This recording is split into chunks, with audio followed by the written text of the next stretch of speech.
Mesdames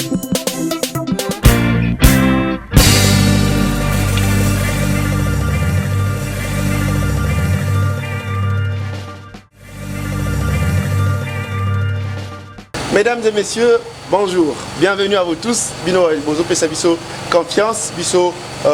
diaspora-rdc.com, Biso RTP,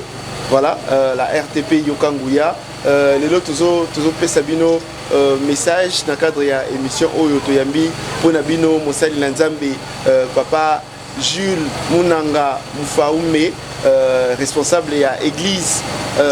la grande assemblée charismatique où ils ont na cité Badiading, na venu Maïnda, voilà, Maïnda numéro 2. Nous avons dans le quartier Badiading, dans la commune de Selembao. Avec lui, toujours sur le il y a marathon, il y a 50 jours. Différence, il y a marathon, il y a 50 jours, on a marathon et c'est le magasin Nini. Message Nini, il y a Motuya Oyo, Libota Nanzambe, et Bakoya Kozwa Oyo Yesu Christo à Lengeli Bango Nanzela et Moussali Nae, pasteur Jules Munanga. Yango toujours le Bela Sikoyo, mesdames et messieurs. Bienvenue à vous tous qui suivez la RTP, pourquoi pas le www.diaspora-rdc.com. Mesdames et messieurs, merci à vous tous. Pasteur Jules Munanga, bonjour. Bonjour papa. Na sepeli koyambayo dans le cadre de l'émission Oyo Pona Kolobela Likambuya Marathon. Il y a 50 jours Oyo Kolo APCO comme mission. Il y a Yambona Lingina na sengana yo na nu omeka ko pesa géographiquement situation ya Etonga la grande assemblée charismatique Batufobaya Liboto Nanzambe Fobaya église Etonga Esplami Wapi. Moi précision là. Merci beaucoup vraiment pour na boyambi biso lisusu na kati ya cadre na bino ya diaspora mais pour se déplacer kokoma kotala biso Nzambe apambola bino makasi pona kolengela misala Nzambe ngende liboso. Merci vraiment Nzambe apambola site na bino etombwam biso tozali na Badiading ezali entre Cité Verte na Ipen partout nyoso kokiko uta boma Matadi Mwanda okiko uta Banzangu to partout esiko kokiko uta na ville Kinshasa na Gombe. Donc sifika ka oye bozali ko uta kokote la tozana des entrées okota na Cité Verte ou bien okota na Ipen. Maintenant nyoso bantre mi balé ezo mema vers Badiading okitaka na wenze ya Badiading parce que biso tozali na juste na route Matadi tozana katikati vraiment ya centre ville. Donc tozali na route Matadi na arrêt wenze ya Badiading. Ce qui est na arrêt wenze ya Badiading otuni avenue Mainda numéro 2 nesika église bakomi grande assemblée charismatique esika milulu prière ezali ko salema prière na précision, prière na ouverture spirituelle, prière na délivrance, prière na prophétie esika ezali koleka. Voilà. Pasteur Batuazo Yokayo bakozala tenter comme disent les Français yakoya monsieur soumité mais ekobeta bango cela le Seigneur a retouché bango peut baya bakozala ebele ba s'attendre na nini moi mai ezali moi mungwa ya kotongola est-ce que moi mouchoir ya kobambezali to bazo tant bazo ya bazo s'attendre na nini par exemple pour lelo bo messani sibiso na ba spectacle moi kamata mouchoir moi nini pasteur batu bakoya okuta nini awa batu bakokuta liloba na Nzambe batu bakokuta liloba na Nzambe soki mutu ali koya awa uzali koya kokuta liloba na Nzambe. Donc biso awa mungu ezate maya kotongola ezate bidon soki ndenge nini awa ezate awa ezali liloba na Nzambe. Donc tozali ko se limiter juste na liloba na Nzambe. Maintenant batu bakokuta grâce na don. Oyebi keno Nzambe asalelaka na appel ministère Nzambe azali ko sala kati na biso na nzela ya don oyo apesaki biso prophétie ya makasi aussi na grâce oyo Nzambe akoki kotiela biso par rapport à ndenge tozali kokamba ba prière na koyeba eloko nini ezali na kati ya vie ya mutu, c'est-à-dire en dehors ya don, en dehors ya appel. Donc na grâce Nzambe asali kati na biso eloko mususu mutu akoya kokutana na yango awa ezali te. Donc biso zali kotia oyo Nzambe apesi biso na profit ya bana na Nzambe po bafungwama bapambolama vie na bango ekende liboso. Papa pasteur Pyrrhus Bunga na Ukraine azolanda émission oyo na minute oyo papa Pierre Bunga Rolanda papa Antoine Zolo bakolanda ebiso bazana babota na bango bakozala tante pe bayebisa bato ke non bandeko nanga na Kinshasa wana botala bilulu wana eza kobongisama na église kuna bokende mais sikoyo ndeko moko asali ba marathon asakei ba 300 jours asakei kobenga oyo nyonso bozobenga ebele mais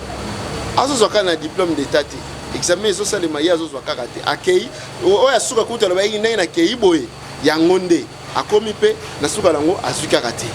eloko nini ya différence oyo lelo na kobenga oyo Kristo azobenga bango eloko nini ya différence oyo ozoyebisa bango ke soki aye tour oyo eza ya suka. Amen. Na sepeli makasi Nzambe apambola yo na professionnalisme différence ezali kosala biso na appel ndenge bazali kobenga nga prophète appel oyo Nzambe apesaki et puis na ouverture spirituelle na kopesa yo exemple moko namonaki milulu euti koleka ya papa Kizamina a s'engager azwi appel na ye don na ye mbongo po mutu moko abika parce que azali évangéliste et après nazali koyoka ke azalaki fier komona mutu moko donc ebele ya bato wana ye elobeli eloko te mais mutu moko kobongola motema c'est-à-dire quoi c'est-à-dire lelo oyo eloko ezali kosala différence entre biso na ba prière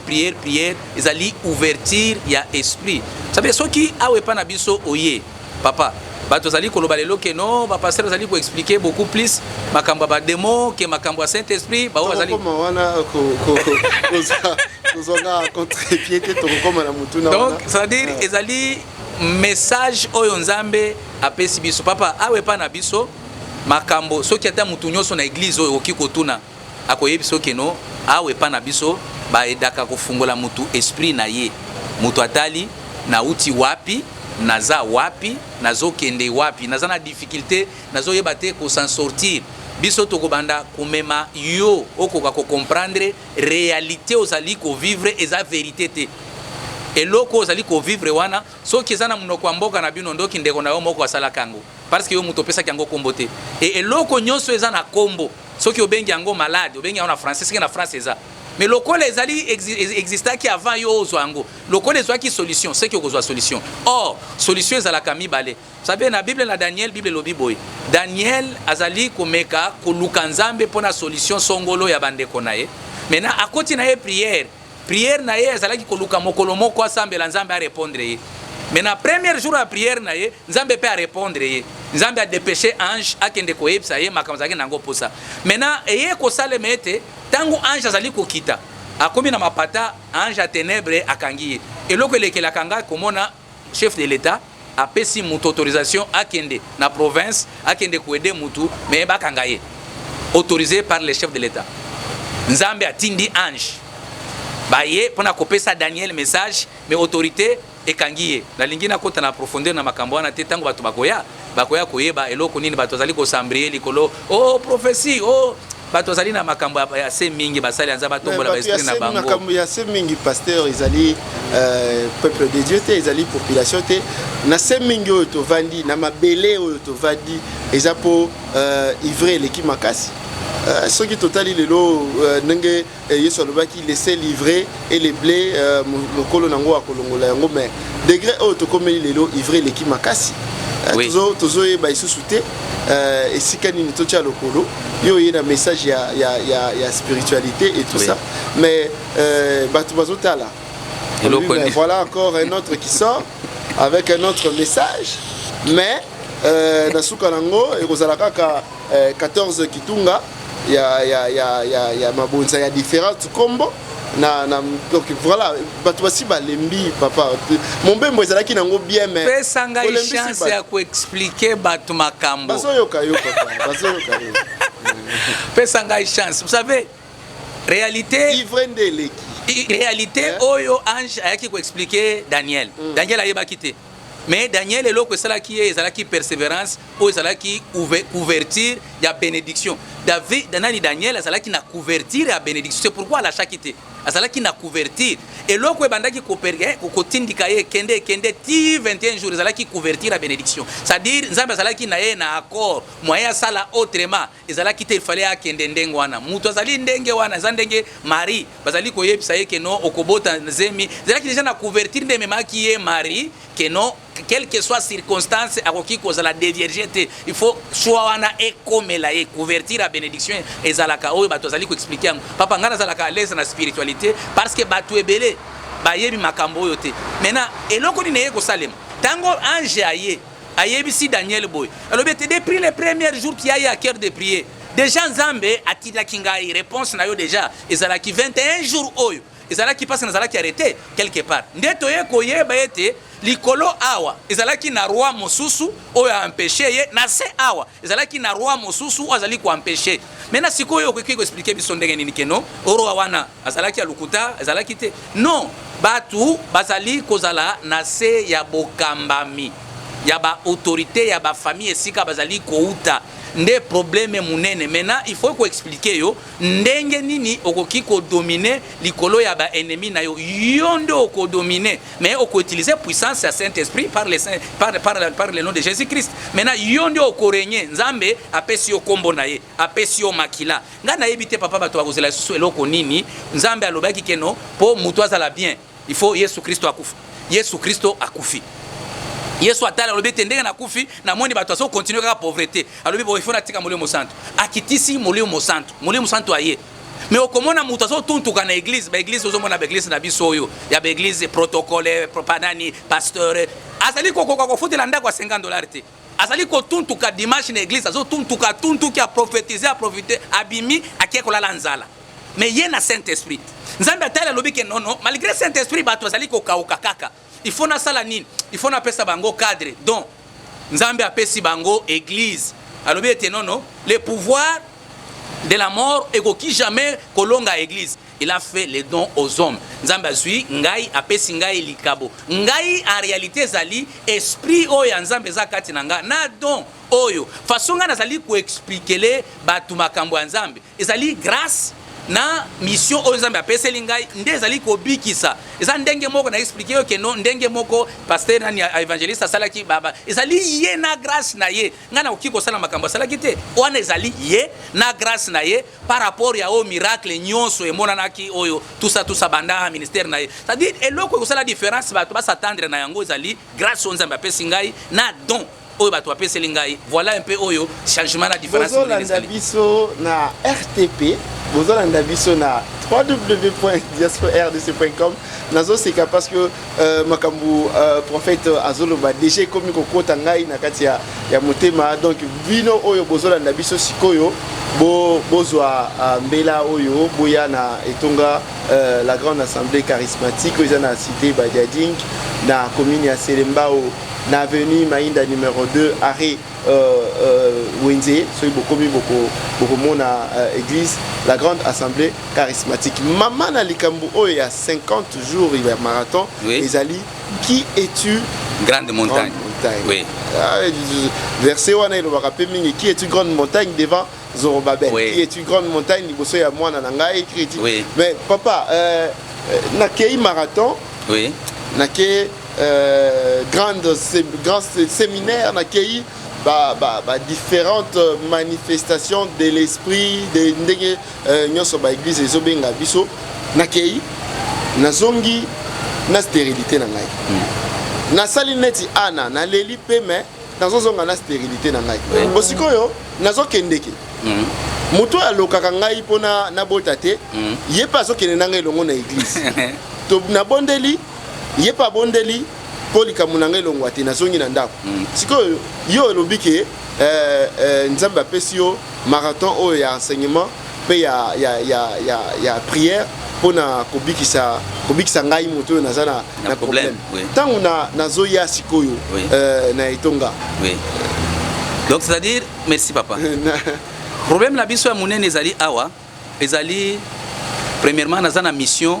ya koyeba koede kotombola niveau ya esprit ya ba fidèle oyo bazali beaucoup plus ba victime bazolela mingi sorcellerie bato bazali kokanisa ke sorcellerie ndezali dernière étape ya suka oyo koki komema bato na enfer Pourtant sorcellerie ezali puissance assez au diable azali ko utiliser. En dehors la sorcellerie eza papa na ba catégorie bandoki baza ebele bato azali komona kaka ndoki azali kotambola na bolumbu mais na bandoki bazali kotambola na ba cravate kaka nde zolo lata ba cravate boye mais bandoki.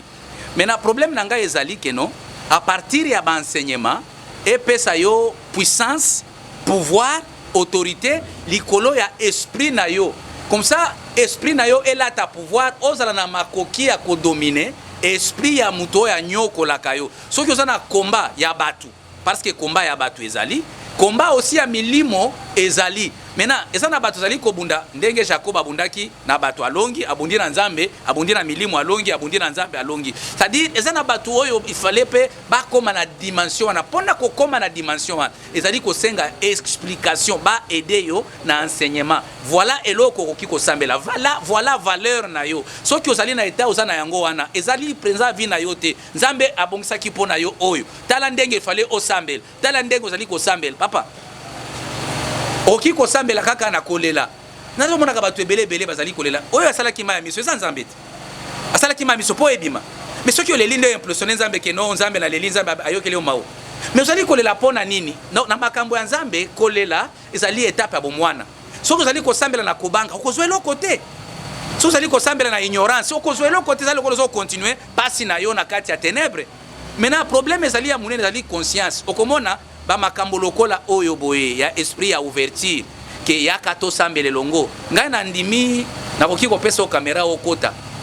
na église na absence na ngai otuna mutu nyonso koki kotuna oyaki ndenge nini okomi lelo ndenge nini ba diplôme d'état ozali koloba mokolo moko na yoka kisoni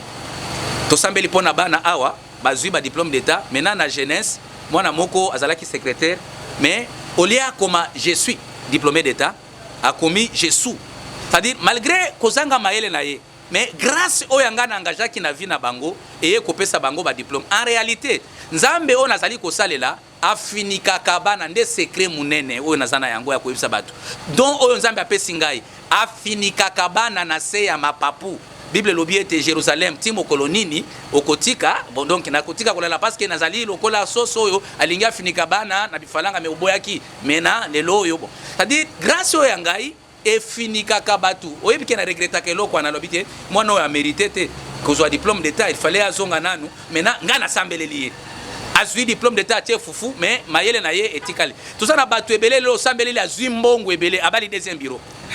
50 jours il y a marathon de prière, 50 jours avec Jésus-Christ, 50 jours na mosali na ye Jules Munanga Mufaume dans une église la grande assemblée charismatique na cité Badiading avenue Maïnda numéro 2 quartier Badiading bien sûr toza awa na commune ya Selembao pasteur nazotu na yo avant dernière question nanga naza nanga moto ya vie moko ya mabe naza ndumba moyibi tout ça mais natamboli pe na ba église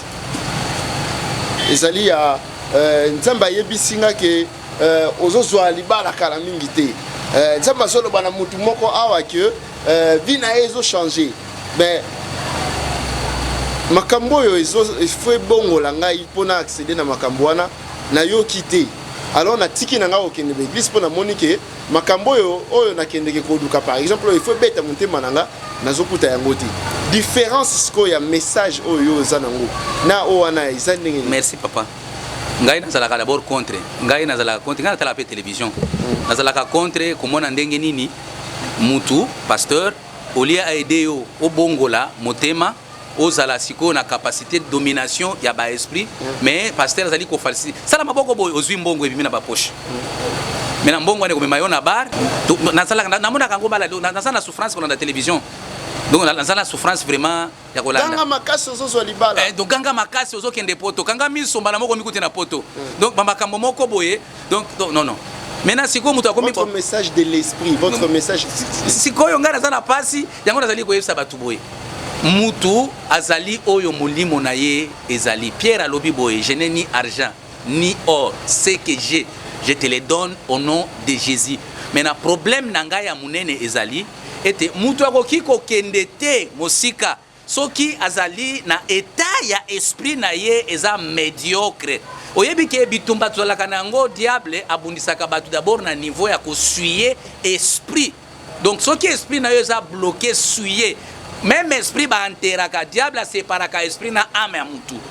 a enterré esprit na yo. Vous savez que la Bible le Bible est que non, je souhaite que tu prospères à tous égards et que tu sois à bonne santé, comme prospère l'état de ton âme. Âme na yo so que ça envoûté, ça ensorcelé, vous en a problème. Balobi esprit, balobi l'état de l'âme. Maintenant il y a l'état de l'esprit. Maintenant ceux qui sont na yo na état malamu te, vous en a palpitation et potentiel, aucun de mon docteur. Maintenant ceux qui âme na yo na malédiction, vous allez quoi vous allez riche te, aucun de wap. Maintenant ceux qui état ya esprit na yo, et allez na ngo na ba problème spirituel, vous allez kokate et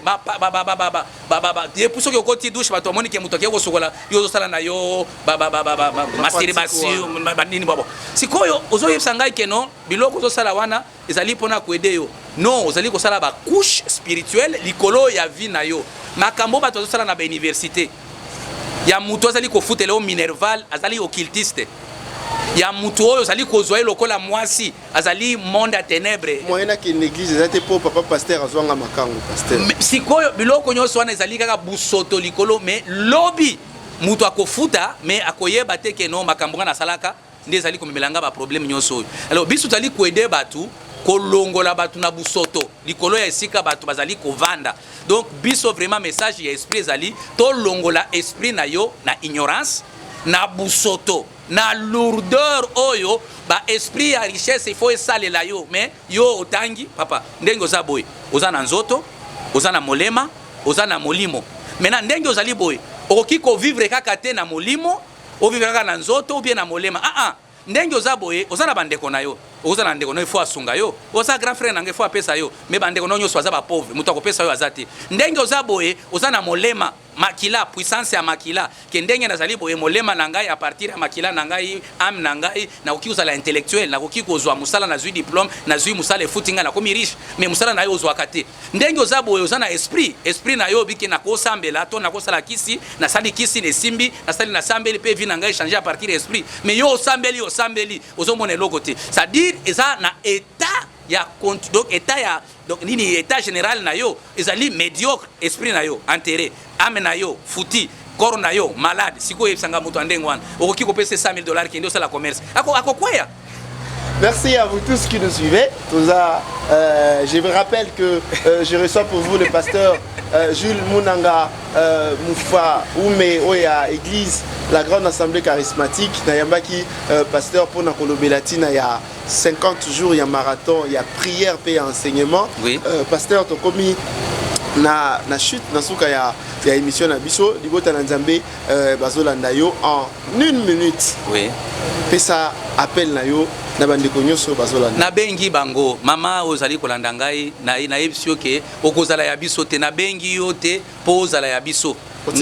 kotikala na église na bengi yo oya komeka. Pasteur Kizami na lengaka mingi oyo lobaki keno soki nzambe na yo akufi meka ngai do eloko na ekota nga makasi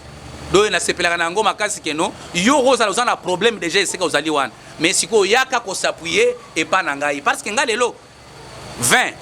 basi lokosa bitunga 70 wana ononde 70 wakuta ba offrande ba panye wana eza lokosa muto zali ko bimisa ye mbongo wana azana maba na maboko eza kokata na spirituellement za pauvre siko zali ko eloko nina komemela yo eza nde ba bakambo so memela ndaba pasteur yango moko azokende soki ole eloko moyena kota so na profondeur tango esili na bengi kaka batu baya komeka pesa ngai chance ya koyoka avant au condamner. Je suis sûr que papa pasteur tout ça na enseignement munene ko la pasteur état ya esprit ya pasteur azali ko kamba tokota ok bon ça va, merci beaucoup na bengi kaka batu baya de ko lokati ngai, merci beaucoup. Merci à vous tous qui nous avez suivis. Je pense que place Bovandi Kolo Yesu asunga bino makasi Kolo Yesu asunga bino atuta mitema na bino boya kolanda message oyo mosali na ye azanango pona bino tozana 50 jours ya marathon ya prière paix enseignement makambo yo pasteur azolo bande makambo yo kolo atie na kati na ye pona libota na ye mobimba soki oza touché place ozali partout na Brazzaville na ba pays limitrophes na Kinshasa pe na ba ville nyonso ya RDC soki oza touché dans ton âme na kati ya likambo oyo pasteur prophète azoloba oyena etonga toza na kati ya cité